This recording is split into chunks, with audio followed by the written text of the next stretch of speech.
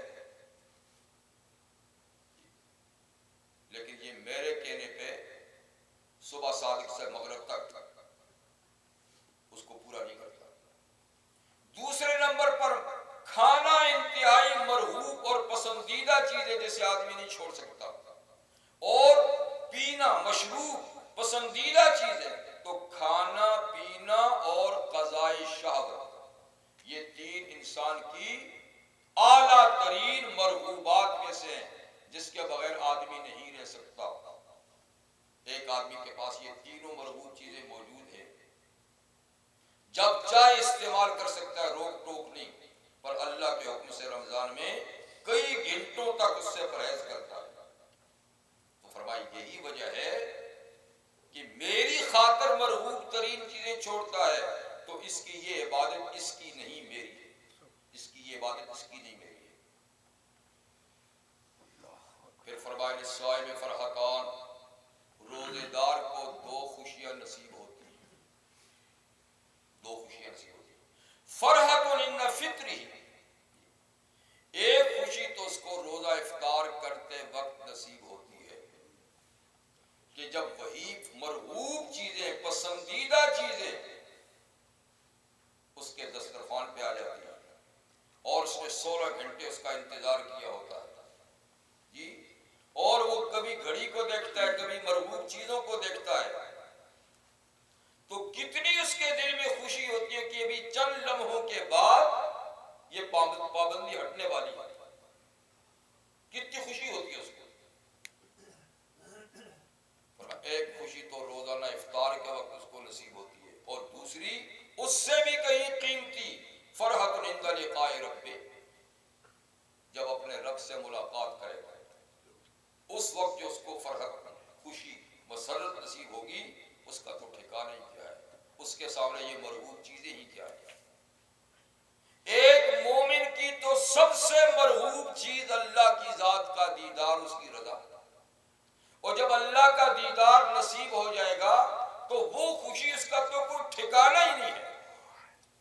لیکن دنیا میں یہ مرغوب چیزیں آدمی کو مل جائے اور پابندی ہٹ جائے تو بھی اس کی خوشی کا ٹھکانہ نہیں ہوتا. وَلَخَلُوفُ فَمِ الصَّائِمِ أَطْيَبُ عِندَ اللَّهِ مِن رِّيحِ الْمِسْكِ، فرمایا کہ روزہ رکھنے کے بعد روزے دار کے منہ سے معدے کے خالی ہونے کی ایک بھڑاس جو آتی ہے، ایک بو، دانتوں کی وجہ سے نہیں، معدے کی وجہ سے. اس لیے دانتوں کو آپ رمضان میں برش کر سکتے ہیں، مسواک ہر وقت صبح شام کر سکتے ہیں، دانتوں کی صفائی کرتے رہیں، اس میں کوئی پابندی نہیں ہے. یہ خلوف فم الصائم دانتوں کی نہیں، معدے کی. جب معدہ خالی ہوتا ہے تو اس سے ایک قسم کی بو آتی ہے، اس سے ایک بھڑاس نکلتی ہے منہ کی طرف سے.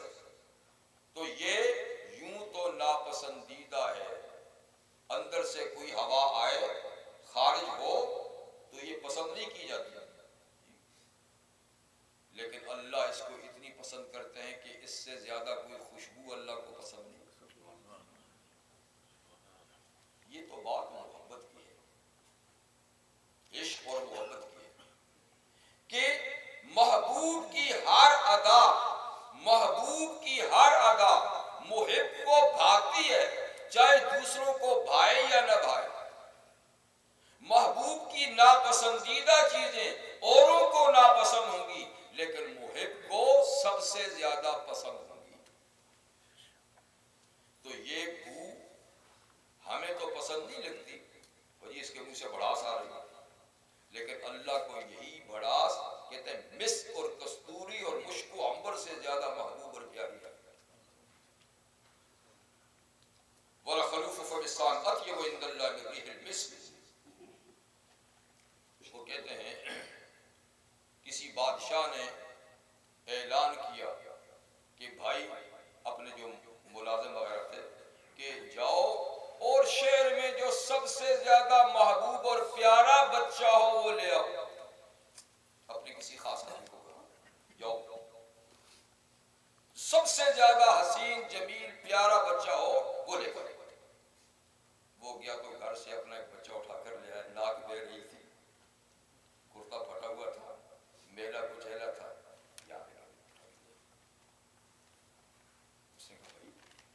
میں نے کہا تھا کہ شہر میں جو سب سے زیادہ حسین جمیل صاف ستھرا پیارا بچہ ہو وہ لے کر آؤ. یہ کیا لے کر آئے گا؟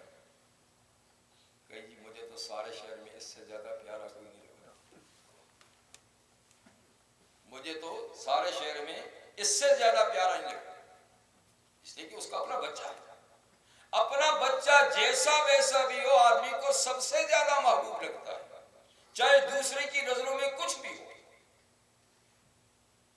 اس لیے کہ وہ اس سے نسبت ہے، پیار ہے، محبت ہے، تبھی محبت ہے.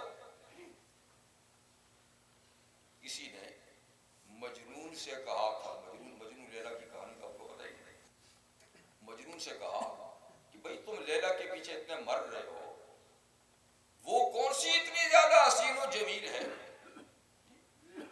وہ تو سانولے رنگ کی ہے، اس میں تو کوئی ایسی جاذبیت اس کے حسن میں نہیں ہے، تم نے اس کے پیچھے اپنے آپ کو برباد کیا. تو کہتے ہیں مجنون نے اس کو کہا کہ تم اس کو میری نظر سے دیکھو، تم نے اپنی نظر سے دیکھا ہے، تم میری نظر سے دیکھو تو اس سے زیادہ کوئی حسن و جمال والی نہیں. تو بات یہ ہے نظر اپنی اپنی. تو اللہ کی نظر میں روزے دار کے منہ کی بدبو کستوری سے بھی زیادہ اہم ہے. تمہیں اچھی لگے نہ لگے، اس سے معلوم ہوا کہ روزے کی عبادت اللہ کو کتنی محبوب ہے. اس لیے نہیں کہ ہم صرف رمضان کا روزہ رکھیں، یہ تو فرض ہے، یہ تو رکھنا ہی رکھنا ہے، کثرت سے روزے رکھیں. رحمت للعالمین صلی اللہ علیہ وسلم فرماتے ہیں ان فی الجنت باب یسمى ریان، جنت کے 8 گیٹ ہیں، ایک کا نام ہے ریان. فرمایا اس سے صرف روزے دار داخل ہو، ان کے لیے کھلے گا، اور جب روزے دار چلے جائیں گے تو وہ بند ہو جائے گا، اس عام گزرگاہ نہیں. اس کا مطلب یہ نہیں ہے کہ صرف رمضان المبارک کے فرض روزہ رکھنے والے وہاں سے گزریں گے، یعنی جو کثرت سے روزہ رکھتے ہیں، فرضوں کے علاوہ نفل روزے بھی رکھتے ہیں، بڑی کثرت سے رکھتے ہیں، تو جو کثیر تعداد میں روزے رکھنے والے ہوں گے ان کا داخلہ ریان سے ہوگا. اور ریان کا معنی کیا ہے؟ تربت، کیونکہ یہ ہمیشہ خوش ہونٹوں میں رہا، پیاسا رہا، تو اللہ ایسے گیٹ سے داخل کریں گے کہ گیٹ سے داخلے سے ہی پیاس ساری ختم ہو جائے گی. گیٹ ہے اس کا معنی یہ کہ یہ تر ہے، تازہ ہے، یا خشکی کا نام نہیں.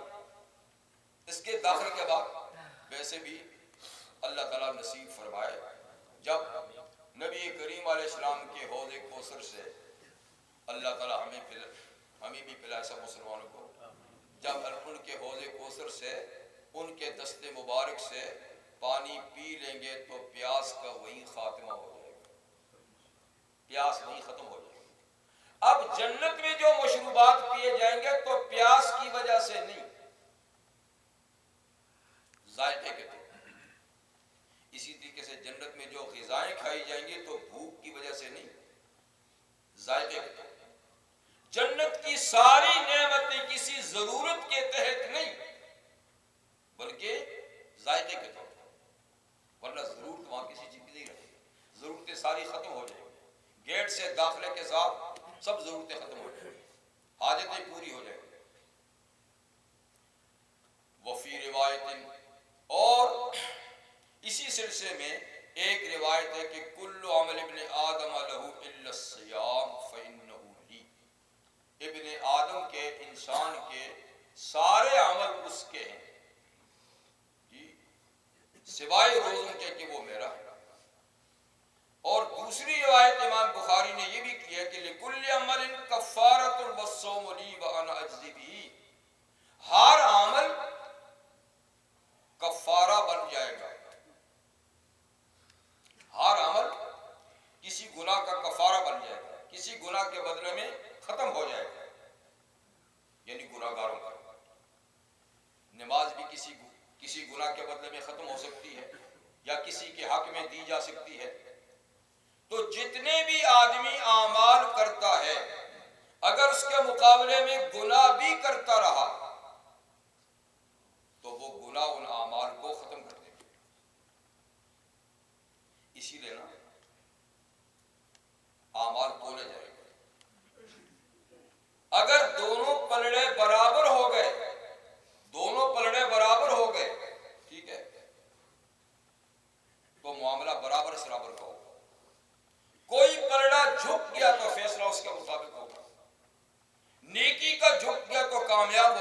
بدی کا جھک گیا تو ناکام ہو گیا، برابر ہو گئے تو آراف میں چلا جائے گا، ویٹنگ روم، اور کچھ ویٹنگ کے بعد پھر جنت میں چلا جائے گا۔ لیکن پلڑا اگر گناہ کا اوپر ہو نیچے ہو گیا نیکی کا، تو اس کا مطلب ہے کہ معاملہ خطرناک ہے۔ تو نیکیاں گناہوں کا کفارہ ہو کر ختم بھی ہو سکتی ہیں، برابر سرابر بھی ہو سکتی ہیں، لیکن فرمایا کہ روزہ اس سے مستثنا ہے، وہ کسی گناہ کا کفارہ نہیں بنے گا، اللہ بننے دیں گے۔ مشہور محدث امام سفیان بن عیینہ رحمہ اللہ فرماتے ہیں کہ یہ بہت اجود الحدیث ہے، ہر حدیث اجود ہے، لیکن ہم یعنی گناہگاروں کے حق میں یہ بڑی عمدہ، بڑی حوصلہ افزا حدیث ہے۔ اور فرماتے اس کا مطلب یہ ہے کہ قیامت کے دن عدل و انصاف کا دن ہوگا، اور اللہ تعالیٰ سب اصحاب حقوق کے حقوق دوسروں سے دلوائیں گے، اپنے حق معاف کر دیں یا اس کی سزا دینے کے بعد جنت میں بھیج دیں، لیکن جو بندوں کے حقوق ہیں وہ تو حشر کے میدان میں دلوا کے رہیں گے۔ یا بندہ معاف کرے، لیکن وہاں کس نے معاف کرنا؟ وہاں تو ایک چھوٹی چھوٹی نیکی کی بڑی ویلیو ہوگی، وہاں کس نے معاف کرنا؟ اسی لیے آقا صلی اللہ علیہ وسلم فرماتے ہیں کہ دنیا میں اپنے معاملات کی صفائی کر لو، کسی کا حق دینا ہے دے لو، معاف کرانا ہے کرا لو، معاملہ یہی کر دو، وہاں پھر کوئی لین دین بھی نہیں ہوگا اور معاف بھی کوئی نہیں کرے گا۔ اگر کسی کے حقوق ہوں گے تو اللہ تعالیٰ بندے سے کہے گا اس کا حق ادا کر، اللہ میرے پلے میں تو کچھ ہے ہی نہیں، کیا ادا کرنا؟ کچھ بھی۔ اللہ تعالیٰ پھر فرمائیں گے کہ نہیں، ادا کرنا پڑے گا، یہ عدل و انصاف کا دن ہے، تجھے اس کا حق دینا ہی پڑے گا، میرے پاس تو کچھ نہیں، کیا دیا؟ اللہ تعالیٰ پھر فرمائیں گے کہ نہیں، دیے بغیر چارہ نہیں، کہ یا اللہ میرے پاس تو ہے ہی کچھ نہیں۔ پھر اللہ تعالیٰ اس بندے سے کہیں گے اچھا تو اپنے حق کے بدلے میں اس کے پاس تو کچھ نہیں، اس کی نیکیوں میں سے اتنی نمازیں لے جا۔ یہ اللہ تعالیٰ خود ہے کہ اس کے حق میں کتنی نماز جا سکتی ہے، کتنی زکوٰۃ جا سکتی ہے، کتنے حج جا سکتے ہیں، کتنی اور، تو وہ لے جائے گا۔ اور یوں اور لوگ آئیں گے تو وہ بھی اپنے حقوق میں اس کی نیکیاں لے جائیں گے، تو لے جاتے جاتے فرمایا نیکیوں کا صفایا ہو جائے گا۔ لیکن بعض وہ ہوں گے کہ جن کے حقوق اب بھی لوگوں کے ہوں گے، کیا بنے گا؟ جو آج ہم سرداری چاہتے ہیں، ممبری چاہتے ہیں، وزارت چاہتے ہیں، صدارت چاہتے ہیں، اس کے لیے کتنے جتن کرتے ہیں، کتنی خون کی ندیاں بہاتے ہیں، کتنی عزتیں خراب کرتے ہیں، کتنی دولت خراب کرتے ہیں کہ یہ عہدہ، یہ منصب مل جائے، اور جب ملتا ہے تو پھر کس طریقے سے اس کو استعمال کرتے ہیں۔ اب یہ ایک بندے کا حق نہیں، جو صدر ہے کروڑوں لوگوں کے حقوق اس کے ذمہ ہیں، پوری پبلک کے حقوق ہیں، جو وزیر ہے، جو مشیر ہیں، جو حاکم ہیں، کتنے لوگوں کے حقوق ان کے ذمہ ہیں، اور وہ ان کے حقوق ضائع کیے جا رہے ہیں، تباہ کیے جا رہے ہیں۔ بتائیے کیا بنے گا؟ کیا بنے گا؟ کہاں سے دے گا؟ تو جو پلے نیکیوں کی تقسیم ہو جائیں گی، پھر اللہ فرمائیں گے اچھا اس کے پلے تو اب کوئی نیکی بھی نہیں، لہذا تم اپنے اتنے گناہ اپنے حق کے بدلے میں یہاں اس کے کھاتے میں ڈال دو، تم اتنے ڈال دو، تم اتنے ڈال دو، تو دیکھتے دیکھتے گناہوں کا پہاڑ بن جائے گا، نیکیاں ختم، گناہوں کا پہاڑ بن جائے گا، اور فرمائیں گے اس کے سر پہ رکھو یہ گناہوں کا پہاڑ، اس کو جہنم بھیج دو۔ تو بھائی یہ معاملہ اگر یہاں ختم نہ کیا گیا تو وہاں اس طریقے سے یہ نیکیاں چلی جائیں گی۔ لیکن سفیان ابن عیینہ فرماتے ہیں، اللہ فرماتے ہیں باقی ساری نیکیاں تمہیں تقسیم کر دوں گا، لیکن روزے کی نیکی کسی کو نہیں دوں گا۔ روزہ بچت ہے، یہ سیونگ ہے، یہ نہیں کسی کے حق میں دوں گا۔ یا اللہ حق والے ہیں، اس کے پلے کچھ نہیں ہے سوائے روزے کے، آپ روزہ نہیں دیتے تو حق کیسے ادا کریں گے؟ تو امام فرماتے ہیں اللہ اپنے جیب سے حق ادا کرتے ہیں۔ جیب کا لفظ میں ایسے استعمال کرتا ہوں، اپنے پاس سے روزے کے بدلے میں جتنا بنتا ہے اپنے پاس سے صاحب حق کو دے دیں گے کہ یہ لے اور جا، روزہ نہیں دوں گا، یہ میرا، اس کا ہے نہیں۔ اس کا ہوتا تو یہ بھی تجھے حق میں دے دیتا، چونکہ یہ میرا ہے، یہ میں نہیں دیتا، اس کے بدلے میں وہ حق تجھے میں اپنے پاس سے دیتا ہوں۔ اس نے فرمایا روزہ تو بچت ہے ہی ہے، اس لیے زیادہ سے زیادہ روزے رکھو، یہ زیادہ سے زیادہ بچت ہے، اور کچھ رہے نہ رہے پھر اللہ تعالیٰ اسی عمل کے بدلے میں پہنچا دیں گے۔ تو یہ کفارہ نہیں بنے گا، مطلب یہ کفارہ نہیں بنے گا۔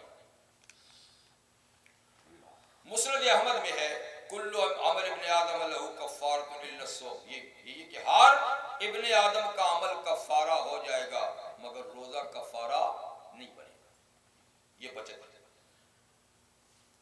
عبداللہ ابن عمر رضی اللہ عنہ فرماتے ہیں الصیام للہ، روزے فقط اللہ کے ہیں۔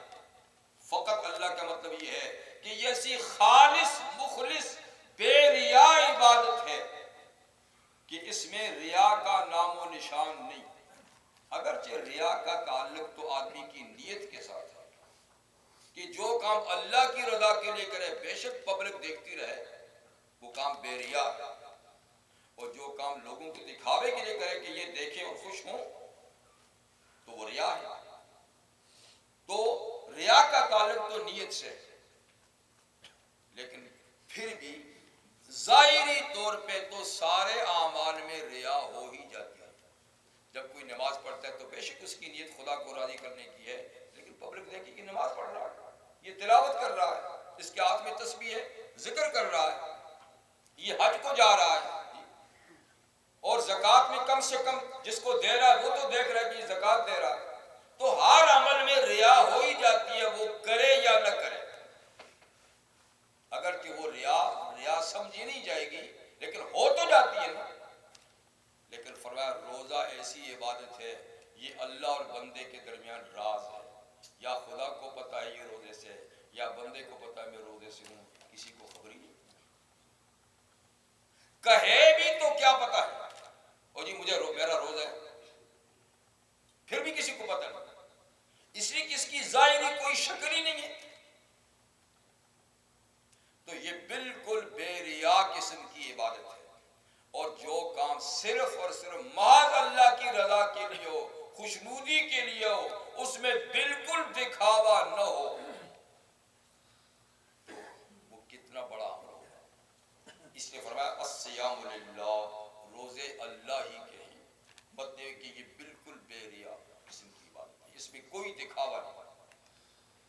اسی لیے لا یعلم ثواب عمل الا اللہ عز وجل، روزے کے ثواب اللہ بزرگ و برتر کے سوا کوئی نہیں جانتا کہ کتنا ثواب ہوگا، کیونکہ انہوں نے کہہ دیا کہ میں اپنے ہاتھ سے دوں گا، تو اس کی مقدار اللہ کے بغیر کوئی نہیں جانتا۔ تو اللہ تعالیٰ کی توفیق سے رمضان المبارک کے مہینہ شروع ہے، اور بحمدللہ مسلمان اس کے اندر روزہ رکھ رہے ہیں، اور اتنی عظیم الشان عبادت کو انجام دے رہے ہیں۔ اللہ تعالیٰ ہمیں توفیق عطا فرمائے کہ باقی ایام بھی خوش اسلوبی کے ساتھ اللہ کی رضا کی خاطر اس کی یہ عبادت ہم مکمل کریں، جو کر چکے ہیں اللہ تعالیٰ اس کو قبول فرمائیں، اور جو روزے کا مقصد اللہ کے نظر میں ہے اللہ تعالیٰ وہ فوائد اور وہ مقاصد روزے کے ذریعے سے پورا کرنے کی بھی ہمیں توفیق عطا فرمائے، کہ ہم میں صفت تقویٰ پیدا ہو، ہم میں یہ شعور پیدا ہو، ہم میں یہ احساس پیدا ہو کہ ہم نے روٹی پانی کھانے کی چیزیں، حلال چیزیں، جائز چیزیں، نفیس چیزیں اللہ کے حکم سے صبح سے مغرب تک چھوڑی ہیں، ایک وقت تک چھوڑی ہیں، تو اللہ یہ احساس ہر وقت بیدار رکھے کہ جن چیزوں کو خدا نے ہمیشہ کے لیے حرام کیا ہے، ناجائز قرار دیا ہے، ان کے قریب جانے سے منع کیا ہے، تو اللہ روزے کی برکت سے یہ احساس ہمارا ہمیشہ قائم رکھے کہ ہم کسی گناہ کے قریب نہ جائیں۔ رحمت للعالمین صلی اللہ علیہ وسلم نے روزے کے مقاصد میں سے ایک مقصد یہ بتایا ہے کہ من لم یدع قول الزور والعمل به فلیس للہ حاجۃ فی ان یدع طعامہ و شرابہ، اور کما قال النبی صلی اللہ علیہ وسلم کہ جو شخص روزہ رکھ کر بھی جھوٹ بولتا ہے، جھوٹی باتوں پہ عمل کرتا ہے، تو وہ سمجھ لے کہ اللہ کو اس کے اس روزے کی کوئی ضرورت نہیں ہے کہ اس نے کھانا پینا چھوڑا۔ کیا مطلب؟ یعنی اللہ تعالیٰ کھانا پینا چھوڑا کر ہر بری عادت، بری خصلت سے روکنا چاہتے ہیں۔ جو روزہ رکھ کر بھی بری عادات، بری خصلتوں، برے اخلاقیات سے نہیں بچتا تو اس کا روزہ کیا مقصد رکھتا ہے؟ تو گویا یہ ایک مشق ہے گناہوں سے بچانے کی۔